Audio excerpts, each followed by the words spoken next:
basag na phone tab. Yan.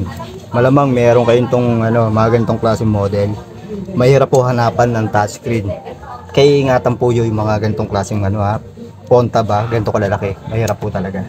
Ang gagawin ko ngayon dito is bubuksan ko, i-open ko, then i-check natin yung pins para makapag-order overseas spare parts o yung touchscreen niya. Yung pag-open nito simple lang. Bali, kailangan lang ninyo ng manipis na pambukas. Natawag kong metal spagger. Tapos by side lang siya. And don't forget na i-remove muna yung SIM card tray.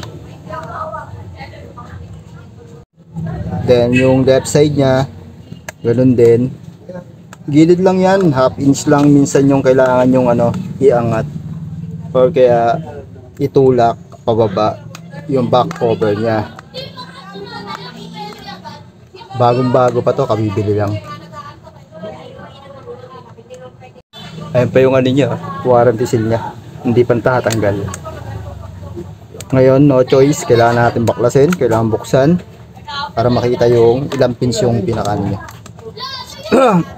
How many pins yung kanyang touchscreen? Ito na yung forma niyan. Kaya ito yung model nya. Check ninyo yung model Yun, ito yung touchscreen nya. Yung LCD, ito yung LCD nya, iingatan nyo to. Ito yung touchscreen. Ito. Sinum natin konti, ito yung pinaka-model nya, ang touchscreen nya.